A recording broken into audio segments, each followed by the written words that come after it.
Hello, good morning. Welcome to the Dailies on Echo Television, where we keep you updated with all that's happening in Nigeria. We've seen FEC have shared their location for January. Also, Senate is meant to conclude the 1999 review of the Constitution according to Jibrin in the next 2 years.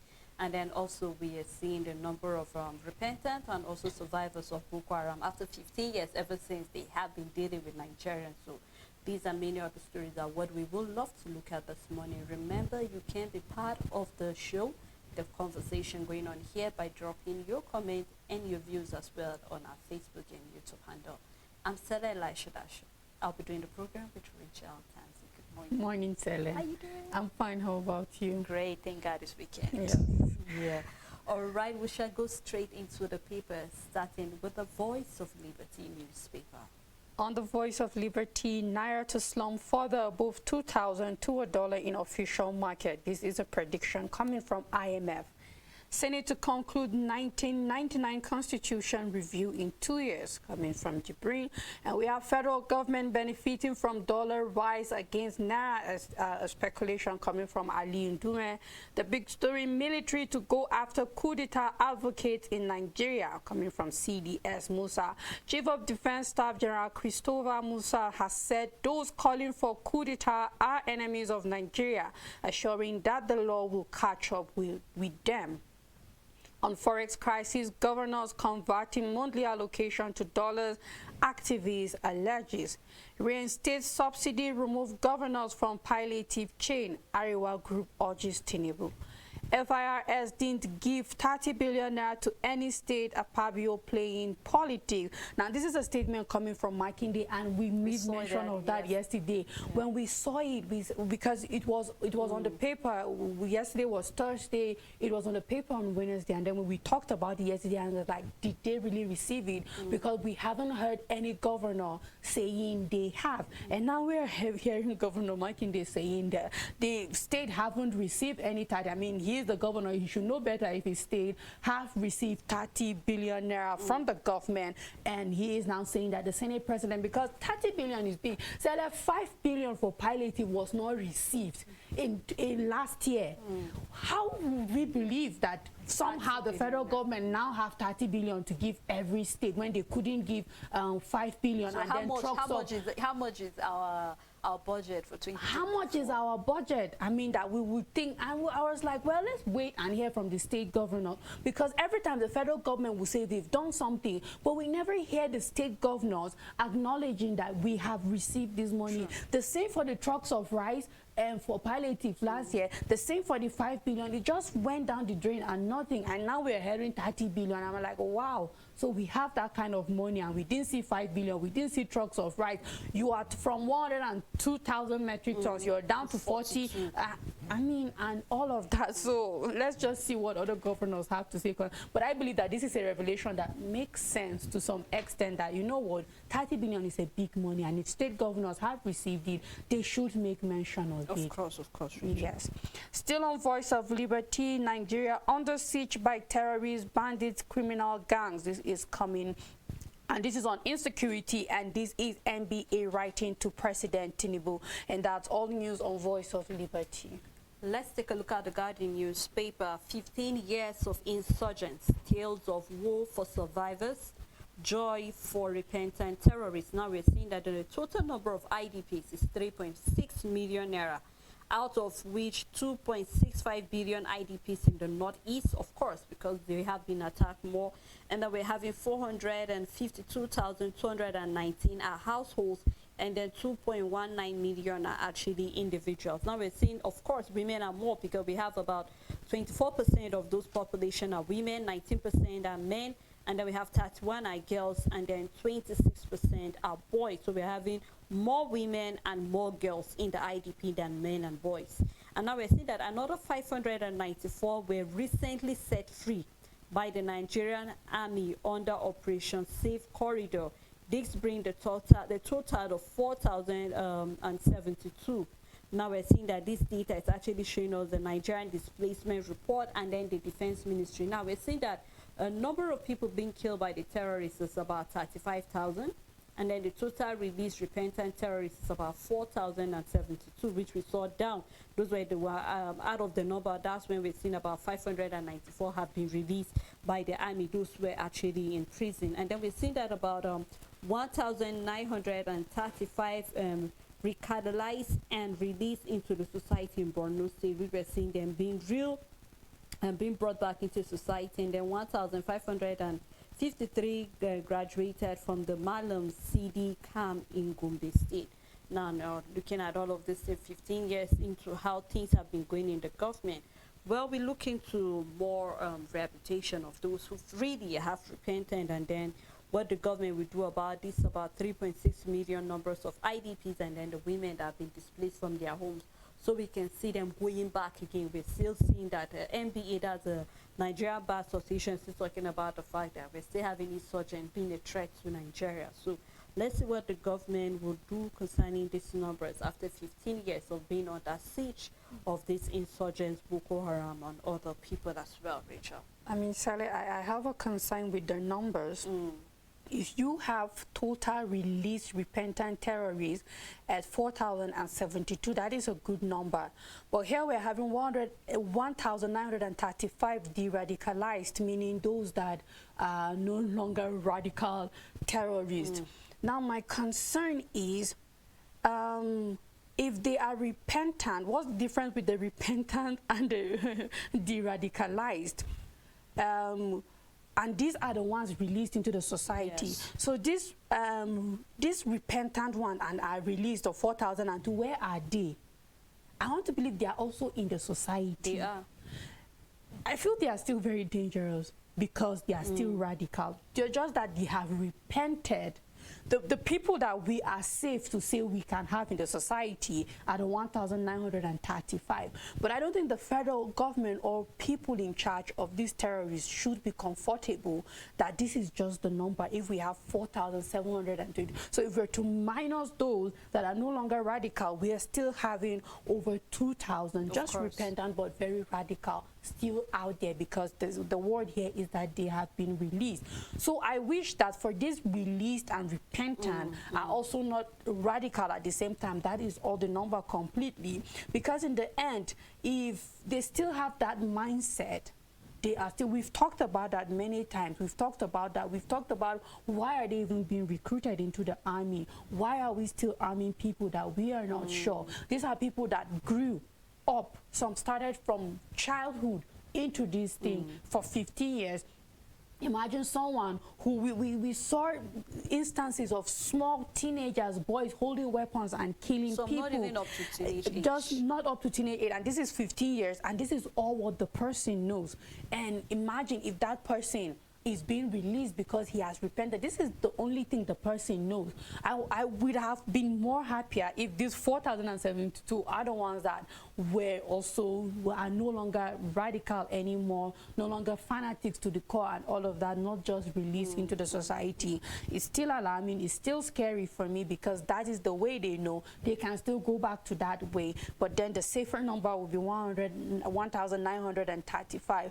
But let's just look forward to these numbers increasing. It is job well done to see that we have repentant ones. We have those that have been able to be released into the society. I just wish that the number for those who are no longer radical would have been more than these 1,935. But still yet, well done to the government, and then we're just looking forward to more victory and then recorded success concerning this repentant Boko Haram members. You're very right, Richard. I mean, because we're just seeing just about a little over 1,000, so let's say 2,000 are being radicalized, and I think it's really important that government look deep into it.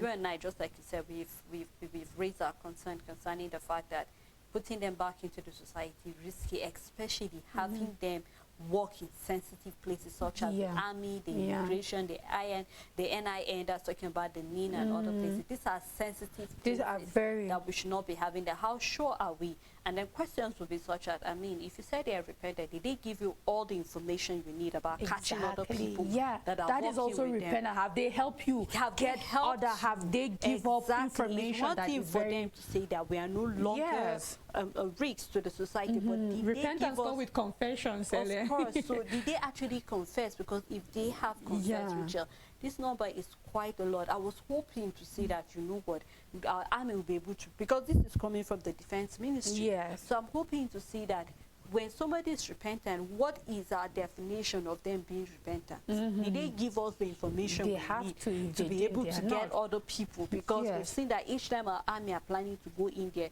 it's either we lose a number of them because it's always either a false alarm, or we see that somebody somewhere is actually tipping those people. Yeah. So just like we said, it's 15 years already, and it's quite a long time. It Already, it's just like you said, some of them were born in this system. This is the only thing they know. I'm going to talk about the student from Plateau State that was on his way going to Borno that was being killed by a 7-year-old.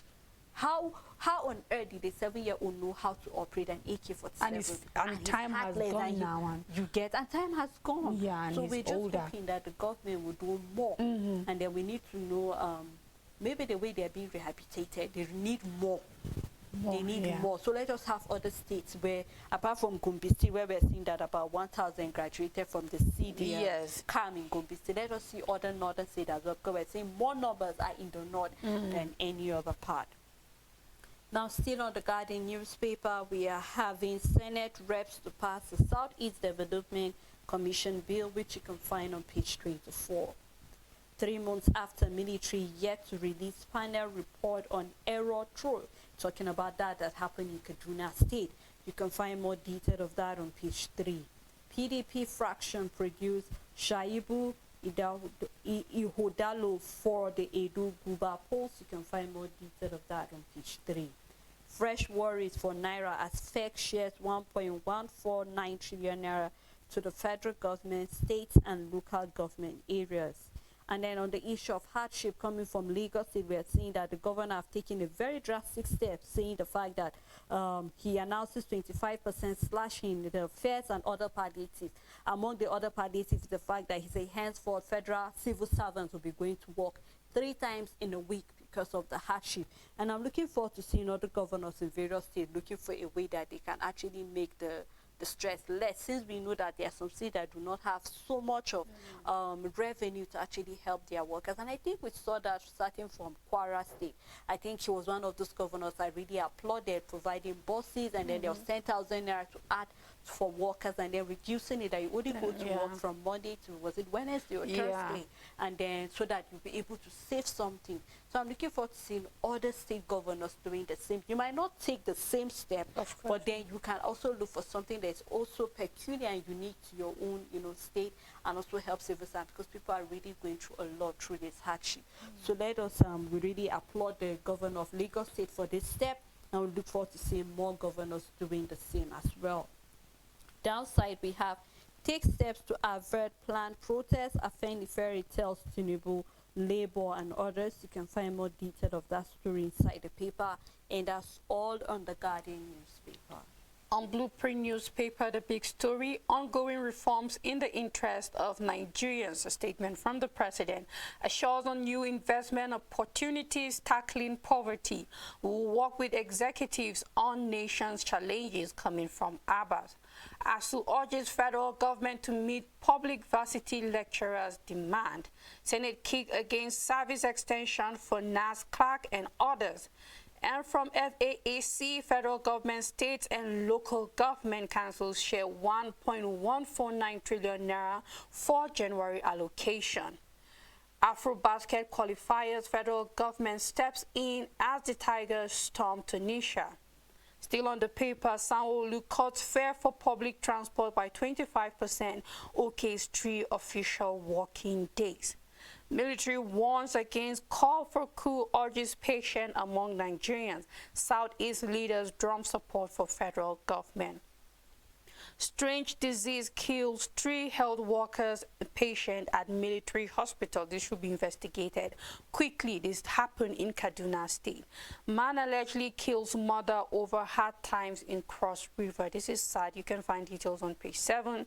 At the downside of the paper, $800 million for port rehabilitation ready soon. Statement from Oyetola. And that's all the news on Blueprint newspaper. Richard, concerning this strange disease, I've been seeing the cycle going around on Facebook, and I just hope that Ministry of Health will actually go into it. Now, a lot of people are coming out with speculation that this strange illness might be Lassa fever or a new variant of COVID-19. Now, I heard that. I heard people talking about it. I've seen people sharing it on Facebook and on WhatsApp. And I think it will be safe for the Ministry of Health to actually interrogate thoroughly so that Nigerians will actually be, you know, in the know of what exactly it is. Yeah. Let's not just leave it to speculators, and then we really cannot be sure if this message that is going around is actually coming from the Ministry of Health or not. We've heard, I remember during the COVID-19, a number of people came out with different ways you can protect yourself. I clearly even remember that of Ebola, where we lost more people to drinking of salt than even the Ebola itself. Why? Yes. Because people just felt this is the way to protect themselves. And this is another way of, you know, because there's already a lot of hardship, and we know that with the way the weather is and then change of weather and all of that, a number of people have been falling down to cold. So people feel that it's COVID-19. So I really think this is the time the federal government, especially the Ministry of Health, if you need to work with other institutions to go into research and find out what really is the problem, I really feel that this is the time they should do that. We don't just leave it to the public to start circulating some messages, and then before you realize it, Rachel, you now be hearing some things, concoction, where you take this and put that, this will cure you, and then we end up seeing people that either maybe hypertensive, diabetes, and other illness dying. Why? Because you're trying to protect yourself because you did not get the right information. So I'm just pleading with the Ministry of Health, please come in fast, verify what really was that strange illness that is killing people. We saw that, I think we saw the outbreak of Lassa fever in Ebonyi State. We're seeing polio virus in Kebbi State. So I'm just hoping that please, the government, the Ministry of Health should please come in fast, investigate it so that you don't just leave Nigeria to start speculating and do whatever they feel like doing. I mean, Stella, the reason why it's even a strange disease is because we don't have the facilities and the resource. Something cannot kill up to 3 people and you still call it strange. What are the symptoms that were similar for these 3 different individuals? Were these different symptoms, were they similar? And then secondly, it shows we lack facilities because you're supposed to test it.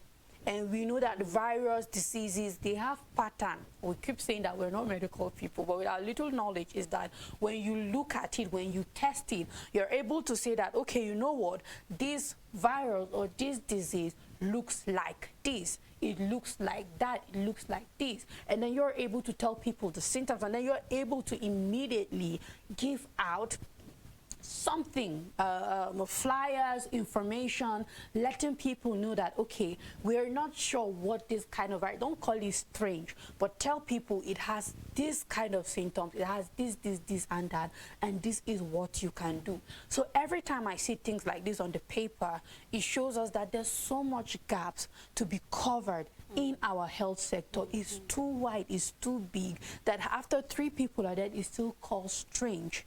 It might be strange for one person. It might be alarm because it's 3 health workers. Exactly, 3 health workers, and they have gotten it from previous patients. So it came out from somewhere because they directly deal with these patients. Yes. So it came from somewhere, and then by now we should be able to say, okay, based on the lab tests and results and the symptoms and all of the diagnoses, we can say, okay, this is it, this is that, and because it has familiar trait to this kind of disease or that, you can do certain things and all of that. But then you can see that it has claimed life, and still nobody have anything. So let's and no wonder when our health workers are going on strike because of hazard allowance, Honestly, they are on the right. It's unfortunate because they are in contact with everything every single day. And how in the world would you play with their hazard allowance when it's kind of the way to help them say, okay, you know what, with this allowance you can also be able to treat yourself, be better, even and if you die, your loved ones have something. from it. Exactly. And so our health sector is so much work, and we're looking forward to seeing that much work done. Of course, I think if the need of funding, in as much as we're funding insecure of the security aspect of it, we should also be funding the health because it's really, really alarming. I remember Lassa fever consuming the life of some health workers in Bauchi. All the Why? time. Because so if, just like you said, if we're saying that it has this particular pattern, if they actually need to be isolated, isolate them while you conduct whatever test and research you need to do. So that is to call that we need to do more. You talk about we don't have all the facilities that are needed. So our government needs to do something about that, Rachel. Well, let's take a look at the next paper, which is the Vanguard newspaper. And we're still talking about hardship. We are working to tackle economic challenges, CBN begs Nigerians. You can find more detail on page 7 of the paper. And on insecurity, Catholic bishops, OK State Police. We will remember Catholic bishops have been trying to air their view concerning things that are happening. And here we're saying they are actually in total agreement with the state police, in which we heard has passed the second reading. So you can read more detail of that on page 2. Abure released after 12 hours in police custody. He was released based on bail. You can read more detail of that on page 4. And also we are having Cameroon can't stop us from Paris Olympics. Falcons forward. You can find more detail of that sports story inside the paper. Now we're having a column here that says how Nigeria can overcome insecurity. This is coming from retired generals, DIGs, and security experts, with the writer saying there is a need for teamwork among government and security agencies as well as citizens. Blame corruption for worsening insecurity. Call for state police investment in intelligence gathering, and then train, equip, pay police officers and other security agencies. Well, I think a number of people have said that as well. Track down political leaders backing criminals, and I think this is what every Nigerian has been calling forward for. Let us have the name of those financing them. Let us have all that is needed, because a security agency cannot be working blindly when they do not have things that will help them to actually overcome all of this. So you can read all detail of that on page 5. CDS won against call for coup over economic hardship. You can find more detail of that on page 9. Federal government banned cooking gas export to crash the price. And then also we have promoter Lino Adeshina writes Tinubu over Mambila Power Project. You can find more detail on page 25. And that's all on the front page of the Vanguard newspaper. On Nigerian Tribune, government halts export of cooking gas to crash prices. Ashwa Gadalu merges PDP candidate for Edo governor election. Coming from FAAC, federal government, state, local government share 1.149 trillion naira for January. The big story, food crisis. Federal government didn't give states 30 billion naira each. Makinde replies, Apabio says federal government demanding refund of 2 billion naira palliative from states. More details can be found on page 3.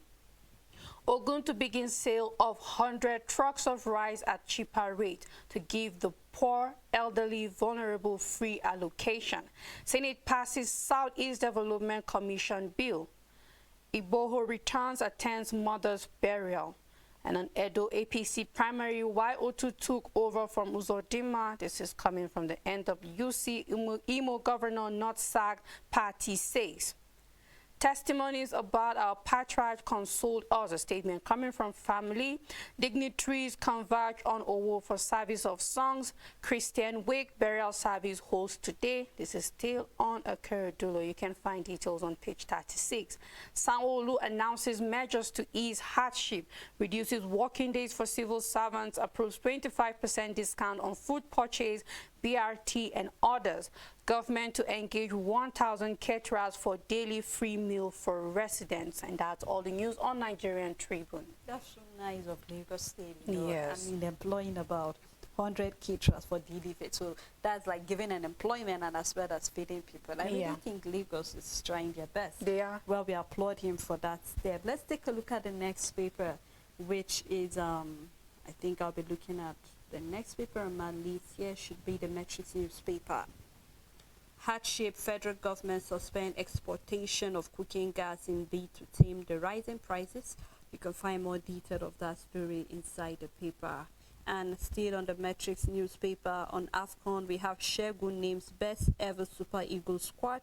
More detail on the paper. Tinubu appoints new management team from our AMCON and NCC, and then NICOMSAT. Others request excellent service to elevate impact of digital economic sector.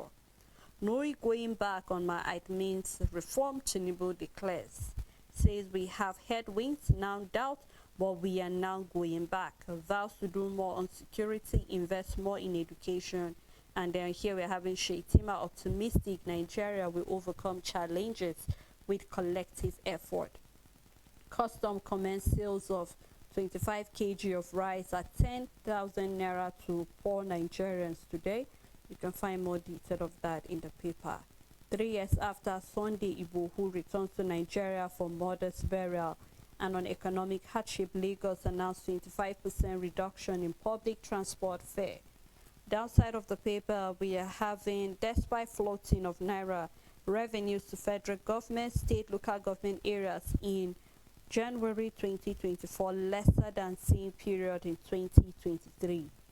Also, we are having on entertainment, you were worth waiting for, I will love you forever. This is coming from Banky W expressing his love to his wife.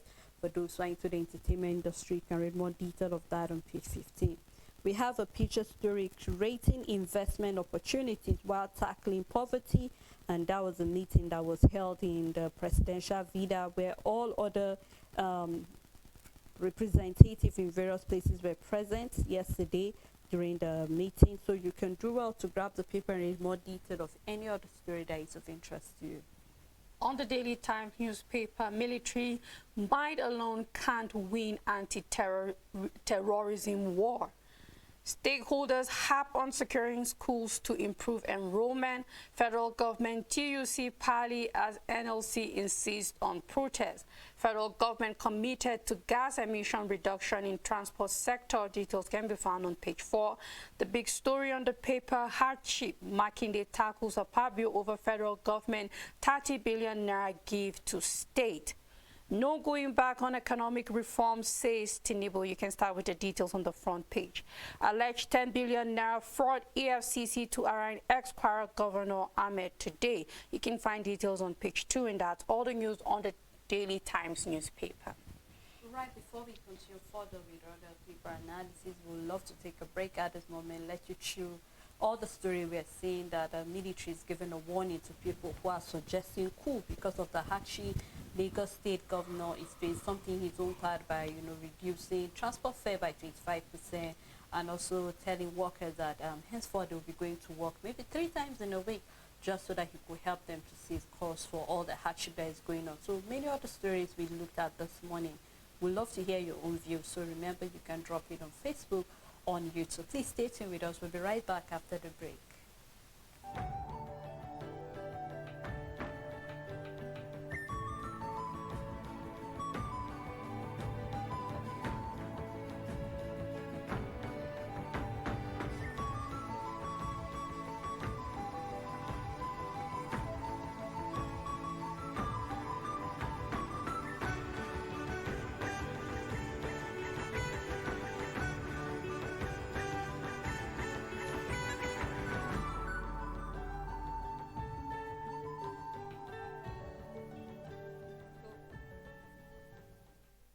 Democracy is the theory that common people know what they want and deserve to get it good and hard.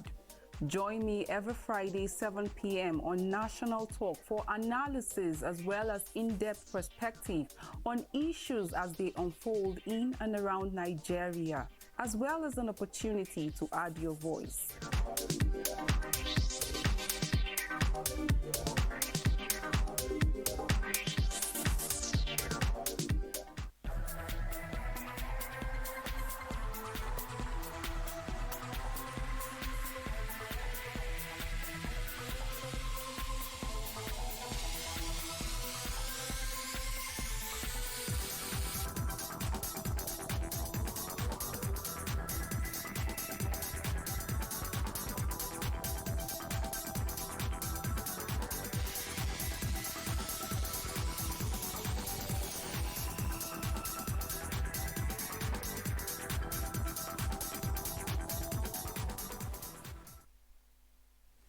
welcome back. If you're just tuning in, the program is The Dailies, your morning program where we keep you updated with all that's happening on the papers. And we have been looking at a number of stories where we are seeing the military giving a warning to people suggesting coup. We are also seeing that FEC have released allocation for January to be shared between the federal government, state and local government areas as well.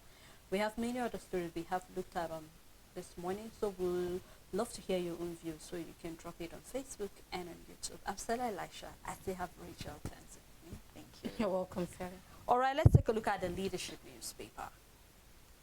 Use Naira as only legal currency in Nigeria, coming from Need Nwoko. You can find detail of that on page 11. Still on Friday leadership newspaper, Forex inflow rises by 11.7% as Naira weakens to 1,571 to $1. More detail of that can be found on page 4. Still on Friday leadership. Hardship protesters loot truckloads of foodstuff in Niger. Go beyond promises. Supporters tell president custom begins sale of seized rice and other items. National Economic Council target the price relief. You can find more detail of that on page 4 of the Friday leadership newspaper. And also we have other column where we can see leadership award called to better service coming from Tunji Ojo. We can see him collecting the award. And then also we have the victory concerning who emerged as a winner for the primaries in Edo 2024 election. You can look more inside. Tinubu appoint ECS DSS for NCC NITCOM SAT Galaxy backbone. You can read more detail of that story on page 27. And what's trending on the paper, we have Lassa fever kills 14 persons in Ebonyi State. Nigerians monthly petrol import reduces by 1 billion liters. So you can find more detail of what's trending and on the numbers on page 2. And that's all on Friday leadership newspaper. On this day newspaper, economic hardships, Sanwo-Olu intervenes, reduces working days for civil servants. 25% transport rebate returns 100,000 trailers of rice for 300,000 residents. 31 hospitals to deliver pregnant women for free. You can find details on page 5. And on monthly allocation, FAAC shares 1.149 trillion naira to federal government, states, and local government. Naira surges to 1,700 naira to $1 at parallel market on clampdown on crypto platforms. You can find details on page 5. A statement from President Tinubu, no going back on economic reforms until vision for nation is achieved. The writer saying recommits to creating investment opportunities, tackling poverty. Crackdown on Beruda change, not solutions, says Rwani. You can find details on page 5. The big story on the paper, Nigeria's economic recess causing new opportunities amid pain.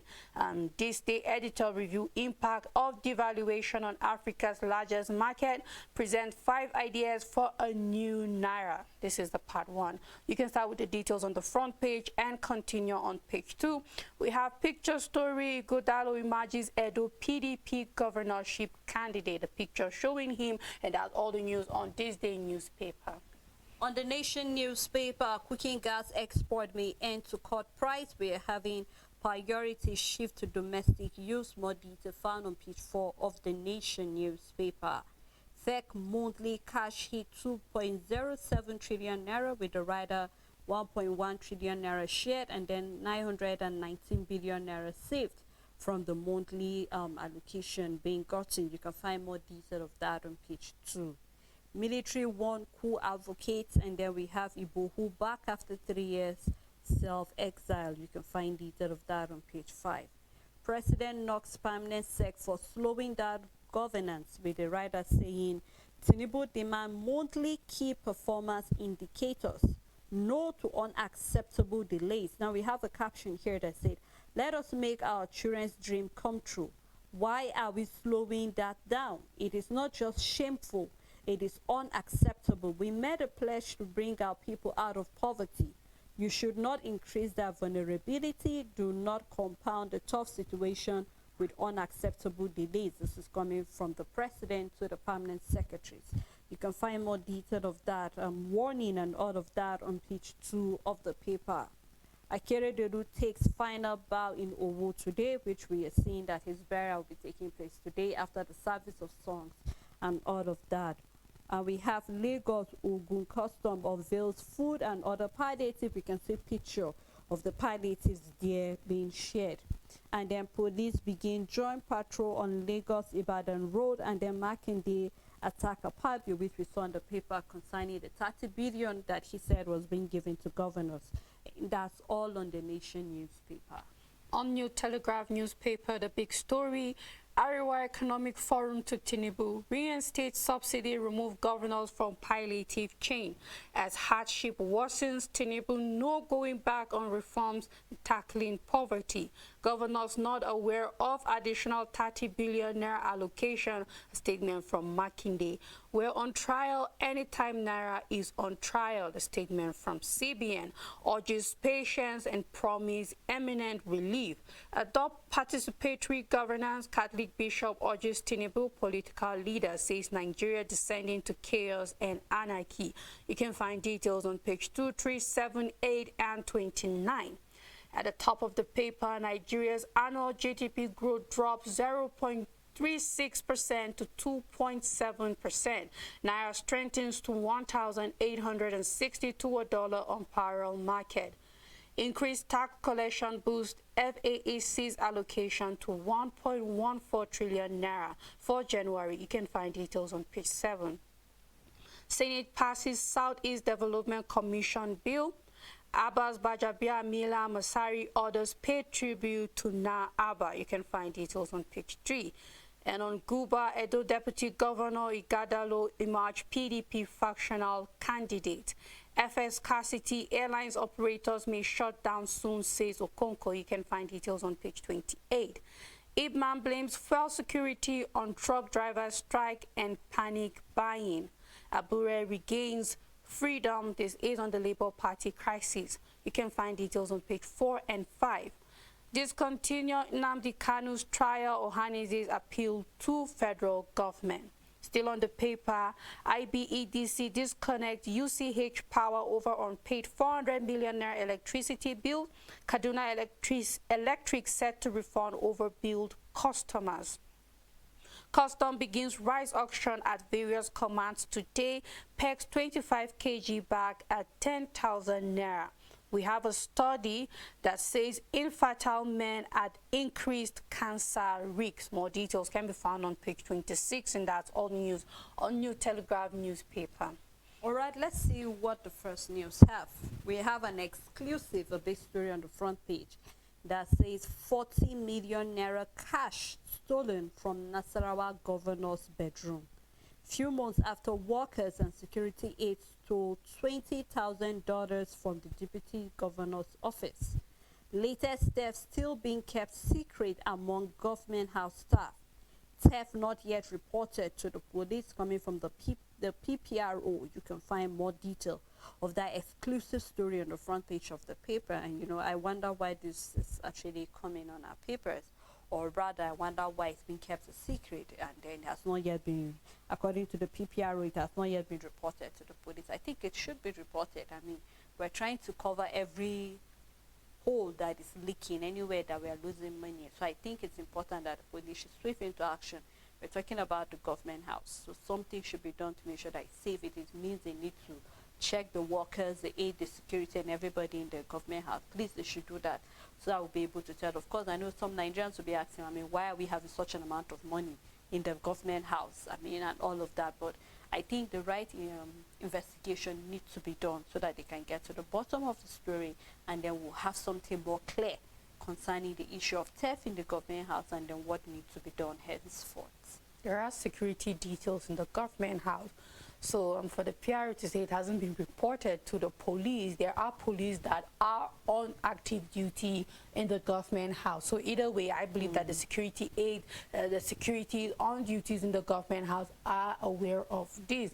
And then it's really sad that something like this have to make it on the paper. We might have Nigerians saying, what is the governor doing with 40 million naira cash in his bedroom? While we might beg to differ that, you know what, with our exchange rate as it is now, 40 million doesn't even hold weight like it used to before, and it can just, it's little money to some extent, looking at what our value, the value of our currency is at the moment. But regardless, I just want to believe that it's really sad that this is definitely an internal theft. It's not gunmen attacking the government house of Nasarawa State. It's just people within. It's just people around that did this. And it just shows that, you know what, even government workers are not finding it. It's even those who are close to the governor, even those who we assume should probably be having their needs met better, are also stealing money from their governor. And it's really, really sad. We can't laugh over such a thing. But then this just shows the economic hardship and situation. And it's not an excuse. I mean, get them, lock them up, and all of that. But it just shows that crime is everywhere. Even the governor is not safe in Nigeria. I mean, money is being stolen from him. Talk more of you, the common man, just on the street without anybody out there. So I just hope that it's been investigated. It should be, and the people should be found. It shouldn't be that difficult. Except if we, there should be. Except his bedroom is. But who went in and who went out and all of that? I think this should be easy peasy if we have security details that are really up to tax in the national government house. So we'll just, they might not come up with the result, I mean the information after the investigation, but this shouldn't be a difficult one for them. Very true, Rachel. Well, other stories on the front page of First News newspaper. Tinubu is saying, despite challenges, no going back on my reform. We're seeing other papers having where Arewa are telling him that he needs to go back concerning that, and then instead of keeping governors on the palliative chain. So you can read more detail of that. Now, coming from the governor of Oyo State on food crisis, Apabio light, no governor got 30 billion naira since Makinde. You can find more detail of that. And also, we are having confusion as PDP produces 2 Guba candidates in parallel markets. We're seeing that apart. We're also having the deputy governor of the state also emerging as a winner of the primary. So it seems to be confusing. We hope that they'll be able to come up with one person because the elections are just by the corner. 400,000 policemen can rescue 200 million Nigerians, Speaker Abbas is saying concerning security in the country. And still on the issue of hardship, Sanwo-Olu slashes transport fare, permits civil servants to work from home. You can find more detail of that. Also, we're having Yoruba Nation agitator Sunday Igboho back in Nigeria for his late mother's burial. Gunshot as hoodlums hijack truck and steal food items in Niger State. More detail can be found in the paper. We hope that will be brought to book, those hoodlums. And on hardship, Parish who thought it's evil military warn agitators. Says we will come after those calling for our intervention. You can find more detail of that in the country. Why we replace Ozodima as Edo Governor Primary Chairman coming from the APC. Governor Otu announces fresh direct primaries concerning who will emerge as the representative for the APC coming from that state. Also on the issue of Labour Party crisis, Abure forged signatures. Aggrieved candidates alleged as party dismisses a claim. Well, we hope to see more results of all of these investigations and also allegation on him. And FEC, talking about the allocation being given, the federal government, state, local government areas to share 1.15 trillion naira for January. More detail of that can be found inside the paper. And that's all on the First News newspaper.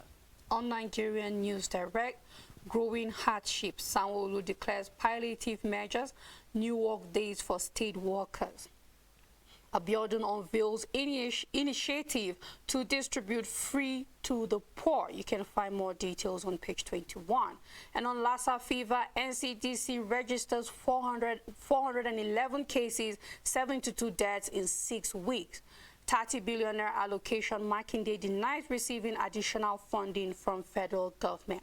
The big story on the paper, Nigeria's economic falters as GDP growth falls to 2.74%. This is a report coming from the Bureau of Statistics. FAAC shares 1.149 trillion naira January 2022-24 revenue to federal government, state and local government. Oyetola commissions 7 MPA patrol boats to boost maritime security. And that's all the news on Nigerian News Direct. On Nature News, Governor Sanwo-Olu announces free meals, Sunday market and other relief measures to actually cushion the effect of the hardship on his indigents of the state. You can read that on the front page and continue on page 3. Police arrest 109 suspects as illegal mining thrives in Nasarawa state. Stakeholders move to combat land degradation in northern Nigeria, and then the health minister may lift production ban on sachet alcoholic drinks. And I wonder why he's concentrated on that when we're having the number of Lassa fever people getting high. So I think that the health minister should actually direct his focus on what is happening in the health sector and let the people who are supposed to actually concentrate on alcoholic sachet drinks concentrate on that. Environment minister issue heat waves advisory for pregnant women and infants. You can find more detail of that if you're pregnant or you actually have a child on page 5. Groups partner to collect 250,000 plastic bottles in Benue State. More detail on page 6. We have a nature factor. It's talking about can egg yolk cure vitiligo. You can find more of that on page 13. And downside also we have Adams Yates forced to withdraw from UAE tour after crash. More detail on page 21. And here we are having a picture story talking about carbon remedy technology to help tackle climate change. You can do well to grab the Nature News and read more detail of any of the story that is of interest to you. On Business Day newspaper, major rate hike expected as MPC meeting holds on Monday. You can start with the details on front page. Bloodbath for multinationals as Naira slide wipes shareholders' funds. High food prices, direct result of insecurity. This is a statement from Pat Tommy. You can start with the details on the front page and continue on page 30, and that's all the news on Business Day newspaper. Well, Rachel, thank you for doing You're this welcome, with me. Sarah. Let us keep our fingers crossed and see what will be the new, interest rate coming from the bank. I mean, I think this is the fears of more Nigerians after the monetary policy meeting. But let's just keep our fingers crossed and see how all of this will turn out to be. And thank you to our viewers and supporters for keeping this moment again with us on the Dailies until we come your way next week. Please do have a blessed weekend ahead.